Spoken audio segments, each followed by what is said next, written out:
سلطان صلاح الدین ایوبی رحمۃ اللہ علیہ کے روشن دور میں جب مصر کا شہر اسکندریہ علم، تہذیب اور تجارت کا گہوارہ تھا، اس کے ایک معروف بازار کے گوشے میں عبد الرزاق قصاب نامی ایک قصاب تھا جو اپنے فن، اخلاق اور گوشت کے ذائقے کی وجہ سے پورے شہر میں مشہور تھا۔ عبد الرزاق کا نہ صرف گوشت تازہ اور صاف ہوتا بلکہ اس کے ہاتھ کا بنا ہوا سالن اتنا لذیذ ہوتا کہ جو ایک بار چکھتا ہمیشہ کے لیے اس کا گاہک بن جاتا۔ شہر کے دیگر قصاب اپنی دکانوں پر کھڑے ہو کر آوازیں لگاتے، نرخ گنواتے اور دن ڈھلنے تک بمشکل آدھا من گوشت بیچ پاتے، جبکہ عبد الرزاق کی دکان پر تو سورج نکلنے سے پہلے ہی قطاریں لگ جاتی اور 10 من گوشت پلک جھپکتے ہی ختم ہو جاتا۔ بازار میں چہ مگویاں تھی کہ اس کے ہاتھوں میں برکت ہے یا شاید کوئی راز چھپا ہے جس سے گوشت میں ذائقے کا جادو اتر آتا ہے۔ شاہی باورچی خفیہ طور پر اسی کا گوشت محل لے جاتے اور بڑے بڑے امراء، قاضی، عالم اور رئیس بھی اسی سے گوشت منگواتے۔ اگرچہ کچھ قصاب اس سے جلنے لگے تھے اور اس کی مقبولیت کو اپنا نقصان سمجھنے لگے تھے، لیکن عبد الرزاق کا ظرف ایسا تھا کہ کسی قصاب کو ضرورت ہوتی تو وہ بے جھجک مدد کرتا، کبھی چھری تیز کر کے دیتا، کبھی گوشت کاٹنے کا ہنر سکھاتا اور اکثر اپنا کچھ حصہ بھی اللہ کی راہ میں بانٹ دیتا۔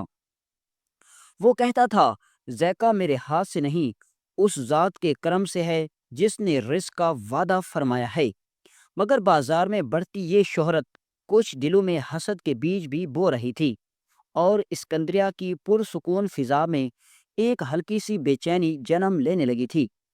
ایک ٹھنڈی صبح تھی، سورج ابھی افق پر پوری طرح نہیں چمکا تھا اور اسکندریہ کی گلیوں میں خاموشی کے ساتھ کچھ خنکی بسی ہوئی تھی۔ بازار ابھی پوری طرح جاگا نہیں تھا، مگر عبد الرزاق قصاب کی دکان پر معمول سے پہلے ہی چہل قدمی تھی۔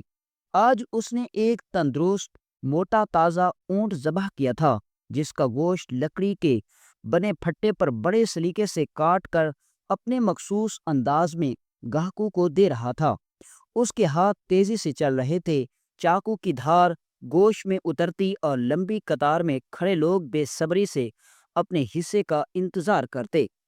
سب حیران تھے کہ جہاں اونٹ کا گوشت بازار میں 3 سکوں کے بدلے 1 سے ملتا ہے، عبد الرزاق اسے 2 سکوں میں دے رہا تھا، اور وہ بھی بغیر کسی سودے بازی کے، سب کے سامنے مکمل شفافیت کے ساتھ۔ لیکن یہ پہلا موقع نہیں تھا۔ عبد الرزاق ہمیشہ سے اسی روشن پر چلتا آیا تھا۔ وہ قیمت کام لیتا مگر مقدار اور معیار میں کبھی کوتاہی نہ کرتا، کیونکہ اس کے نزدیک رزق کا راز لینے میں نہیں، بانٹنے میں تھا۔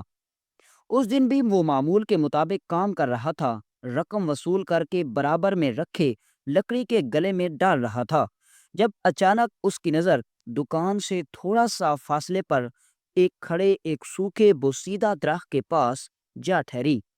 وہاں ایک نوجوان لڑکی کھڑی تھی، بے حد حسین، نازک نقوش، آنکھیں ایسی کہ جیسے کسی عکاب کی چمک لیے ہو، اور پلکیں جن پر شبنم ٹھہر جائے تو پھسلنے سے انکار کر دے۔ اس کے چہرے پر شاہی وقار جھلک رہا تھا، لیکن لباس پھٹا پرانا، جیسے کئی دنوں کی تھکن اور تنگی نے اس پر سایہ کر رکھا ہو۔ حیرت کی بات یہ تھی کہ وہ لڑکی باقی سب گاہکوں کی طرح قطار میں کھڑے ہونے کی بجائے ایک کونے میں خاموشی سے کھڑی تھی، کسی کا انتظار کرتی ہوئی، اور عبد الرزاق کو فوراً اندازہ ہو گیا کہ وہ جس کا انتظار کر رہی ہے وہ خود وہی ہے۔ وہ لمحہ بڑا انوکھا تھا۔ عبد الرزاق کی چھری تھم گئی، آنکھیں چند لمحوں کے لیے اس کے چہرے پر ٹھہر گئی۔ اس کی پیشہ ورانہ مصروفیت میں جیسے ایک خلا سا پیدا ہو گیا۔ وہ سوچنے لگا، اگر گوشت لینا ہے تو قطار میں کیوں نہیں آئی، اور اگر کچھ اور چاہتی ہے تو لب خاموش کیوں ہیں؟ اس کی آنکھوں میں درد تھا، ایسا درد جو لفظوں کا محتاج نہ تھا، ایک خاموش فریاد، جیسے کئی راتوں کی بھوک اور برسوں کی تنہائی نے اس کے نازک وجود کو تھام رکھا ہو۔ عبد الرزاق نے جلدی جلدی باقی گاہکوں کو گوشت دیا، نرخ وصول کیے اور دکان کا صفایا ہونے کا انتظار کرنے لگا، لیکن دل ہی دل میں اس لڑکی کی شبیہ دھڑکن کی طرح بسا لی تھی۔ جب آخر کار آخری گاہک بھی چلا گیا اور دکان پر مکمل سکون طاری ہو گیا، تو وہ لڑکی آہستہ آہستہ اس کے قریب آئی۔ اس کی چال میں تھکن تھی، مگر وقار اب بھی قائم تھا۔ اس نے عبد الرزاق کی آنکھوں میں دیکھا اور بڑی نرمی مگر بے حد ٹھہراؤ سے کہا، بازار میں بھیڑ چھٹنے کے بعد جب سکون آہستہ آہستہ گلیوں میں اترنے لگا، وہ حسین لڑکی عبد الرزاق کے قریب آئی۔ اس کی نظریں جھکی ہوئی تھی، لیکن آواز میں ایک عجیب سا وقار تھا، جیسے وہ سوال کرنے نہیں، فیصلہ سنانے آئی ہو۔ حضور، میں نے آپ کے بارے میں بہت سنا ہے، اس نے دھیمے لہجے میں کہا، اور میں آپ سے مدد لینے آئی ہوں۔ عبد الرزاق، جو اب تک اسی لمحے کے انتظار میں تھا، نرمی سے بولا، بتاؤ بیٹی، کیا ضرورت ہے؟ تمہیں اپنی مجبوری کھل کے کہو، میں اگر کر سکا تو ضرور مدد کروں گا۔ مگر لڑکی کی بات نے اس سے چونکا دیا۔ اس نے کہا، چاہے آپ مدد کریں یا نہ کریں، میں اپنی مجبوری بیان نہیں کروں گی۔ یہ جملہ کسی انکہی تکلیف کا اعلان تھا، اور عبد الرزاق جیسے نیک دل شخص کو یہ کافی لگا کہ وہ کچھ نہ پوچھے۔ اس نے فقط اتنا کہا، بتاؤ تمہیں کس چیز کی ضرورت ہے؟ لڑکی نے نظریں جھکانے ہوئے کہا، مجھے 5 سیر گوشت چاہیے، لیکن میرے پاس ایک کھوٹا سکہ بھی نہیں۔ یہ سن کر عبد الرزاق حیران رہ گیا۔ اس نے ایک لمحے کو اپنی سانس روکی، پھر حیرت سے پوچھا، پہلی بات تو یہ ہے تم اتنے گوشت کا کیا کرو گی، اور دوسری بات کہ تمہیں تھوڑا نہیں 5 سیر چاہیے؟ تمہیں اندازہ ہے کہ 5 سیر گوشت کی قیمت کیا ہے؟ اتنا تو میرا پورے دن کا منافع بھی نہیں بنتا۔ لڑکی نے خاموشی سے سن کر کہا، اچھا حضور، اگر ممکن نہیں تو 5 سیر نہیں، آپ 3 سیر دے دیں۔ اس کی یہ عاجزانہ بات اس کے وقار کے ساتھ ایک درد بھرا امتزاج تھی، جس نے عبد الرزاق کے دل کو جھنجھوڑ کر رکھ دیا۔ وہ خاموش ہوا، پھر بولا، ٹھیک ہے، میں تمہیں گوشت دے دیتا ہوں، اور وہ دے دیتا ہوں بغیر ایک سکہ لیے، دل سے۔ مگر اسے معلوم نہ تھا کہ اس حسین خاموش لڑکی کی صورت میں اس کے نصیب کے اوراق بدلنے والے ہیں۔ اس کے کردار کی سچائی، جس پر شہر بھروسہ کرتا تھا، ایک ایسے طوفان کی زد میں آنے والی تھی کہ خود عبد الرزاق بھی کبھی سوچ نہ سکا تھا کہ کبھی کسی کی مدد کر کے بھی انسان پچھتاتا ہے۔ وہ لڑکی خاموشی سے گوشت لے کر چلی گئی، اور عبد الرزاق پلکیں چھپکائے اسے جاتا دیکھتا رہا، جیسے کوئی خواب ہوا ہو۔ مگر یہ خواب نہیں ہوا، ختم نہیں ہوا، کیونکہ اگلے دن عین اسی وقت وہی لڑکی پھر لوٹ آئی۔ اگلے دن جب وہی لڑکی دوبارہ عبد الرزاق کی دکان پر آئی، تو وہ پہلے کی طرح خاموش نہیں تھی۔ اس کی آنکھوں میں وہی تھکن، وہی درد، لیکن لہجے میں اب التجا کی بجائے ایک فیصلہ چھپا ہوا تھا۔ اس نے نہایت سادگی سے کہا، حضور، آج مجھے پھر 3 سیر گوشت کی ضرورت ہے۔ عبد الرزاق نے فوراً جواب دیا، دیکھو بیٹی، میں کوئی سخی بادشاہ نہیں ہوں کہ ہر روز 3 سیر گوشت یوں ہی دے دوں۔ میں خود محنت مزدوری سے روزی کماتا ہوں، اور یہ دکان ہی میرے بچوں کا سہارا ہے۔ تم میری بات کو سمجھو اور یہاں سے چلی جاؤ۔ مگر وہ لڑکی چند لمحے خاموش رہی، پھر آہستہ سے بولی، اگر میں تمہیں ایک پیشکش کروں تو کیا تم اس پر غور کرو گے؟ یہ سن کر عبد الرزاق کے دل میں دھڑکن ایک لمحے کو رک سی گئی۔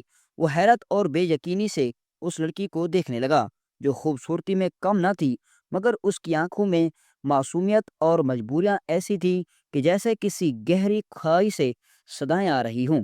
کیا پیشکش؟ عبد الرزاق نے خشک ہونٹوں سے پوچھا۔ لڑکی نے نظریں جھکاتے ہوئے کہا، میں تمہاری دکان میں کچھ وقت تمہارے ساتھ گزاروں گی، اور تم مجھے گوشت دے دینا۔ جیسے یہ الفاظ ہوا میں تحلیل ہوئے، عبد الرزاق ایک جھٹکے سے پیچھے ہٹا۔ ارے نادان لڑکی، تمہیں پتہ بھی ہے کیا کہہ رہی ہو؟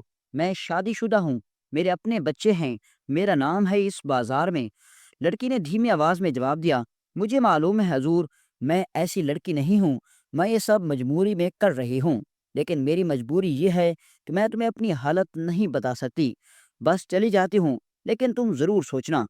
وہ چپ چاپ چلی گئی، جیسے کوئی سایہ ہو جو ہلکی ہوا کے ساتھ غائب ہو جاتا ہے۔ عبد الرزاق دیر تک دروازے پر کھڑا اسے جاتا دیکھتا رہا۔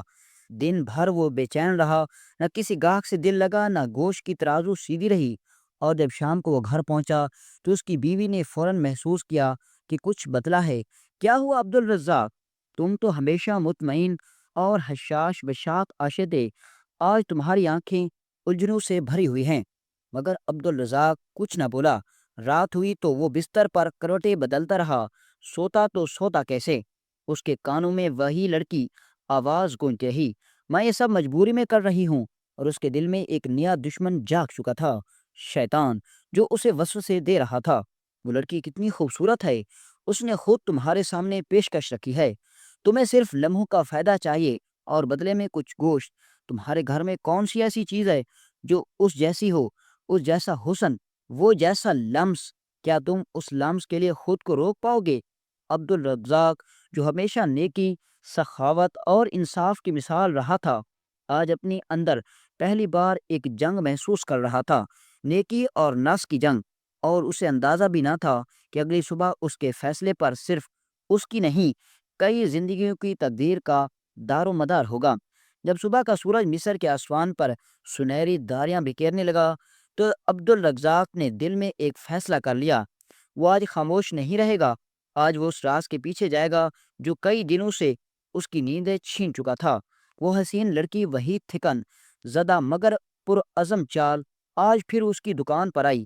عبد الرزاق نے حسب معمول اسے دکان کے اندر لے جا کر وہ لمحے گزارے جن کے بعد وہ ہمیشہ ندامت کا شکار ہوتا تھا۔ وہ جانتا تھا کہ اس کا عمل گناہ ہے، لیکن یہ بھی محسوس کرتا تھا کہ اس لڑکی کا دکھ اس کے گناہ سے کہیں بڑا ہے۔ لڑکی ہمیشہ کی طرح خاموش سے گوشت لے کر لے جانے لگی تو عبد الرزاق نے اسے رخصت کیا، لیکن جیسے ہی وہ لڑکی بازار کے ہجوم میں اتری، عبد الرزاق نے عبایا اوڑھا، دکان بند کی اور چپکے سے اس کا پیچھا پیچھے چلنے لگا۔ اس کی نگاہیں لڑکی کے قدموں کا تعاقب کر رہی تھیں اور دل میں ایک ہی سوال بار بار گونج رہا تھا، آخر 3 سیر گوشت روز روز کہاں جاتا ہے؟ وہ لڑکی بازار کے بیچ بیچ در گلیوں سے چلتی رہی اور عبد الرزاق سائے کی طرح اس کے پیچھے پیچھے رہا، ہر موڑ پر چھپ کر، ہر نکر پر دھیمے قدم۔ وہ حیران تھا کیونکہ نہ تو وہ کسی گھر میں جاتی، نہ کسی دکان پر رکتی، بلکہ ایک خاص سمت میں بڑھتی جا رہی تھی، جیسے کوئی اسے کھینچ رہا ہو۔ عبد الرزاق کا دل دھڑکنے لگا، پسینے کی بوندیں پیشانی پر اتر آئیں، مگر قدم رکھنے کا نام نہ لیتے۔ آج وہ جاننے والا تھا وہ سچ جس نے مہینوں سے اسے ایک عجیب کیفیت میں ڈال رکھا تھا، لیکن اسے اندازہ نہیں تھا کہ جس حقیقت کی وہ تلاش کر رہا ہے وہ اس کی دنیا بدل دینے والی ہے۔ قصاب عبد الرزاق، جس نے کبھی نیت صاف رکھی تھی مگر حالات و خواہشات کے جال میں پھنس کر ایک غلطی کا شکار ہوا، آج ایک خستہ حال مکان کے اندر داخل ہو کر خود کو ایک نئی دنیا میں پا رہا تھا۔ جب اس نے اپنی آنکھوں سے دیکھا کہ وہ لڑکی جسے وہ صرف ایک مجبور جسم سمجھتا تھا، در حقیقت معصوم، یتیم اور بے سہارا بچوں کی کفالت کے لیے اپنی عزت قربان کر رہی تھی، تو اس کے دل پر وہ چوٹ لگی جو صرف سچی ندامت دے سکتی ہے۔ اس نے لرزتے لہجے میں لڑکی سے معافی مانگی اور کہا، میں نہیں جانتا تھا کہ تمہاری قربانی اتنی مقدس ہے۔ لڑکی کی آنکھوں سے بہتے آنسو اور عبد الرزاق کی آنکھوں میں ندامت ایک عجیب خاموش مکالمہ کر رہے تھے۔ پھر قصاب نے وہ الفاظ کہے جو زندگی بدل دیتے ہیں، میرے ساتھ نکاح کرو، ان بچوں کی ماں بنو اور مجھے موقع دو کہ تمہاری عزت کا محافظ بن سکوں، تمہارا درد کا مداوا بن سکوں۔ لڑکی نے جھکی نگاہوں اور پھر بھرائی آواز میں حامی بھر لی۔ پھر تاریخ گواہ بنی کہ عبد الرزاق نے نہ صرف اپنے بچوں کی پرورش کی بلکہ الگولن قبیلے کی دوبارہ بنیاد رکھی اور خود ایک نیا با کردار سردار بن گیا۔ وہ قصاب جس کے ہاتھ میں گوشت کا ذائقہ تھا، اب اس کے دل میں انسانیت کی مٹھاس بھی آ چکی تھی۔ اور یوں یہ کہانی ختم ہوئی، لیکن اپنے اندر وہ پیغام چھوڑ گئی جو صدیوں بعد بھی زندہ رہے گا۔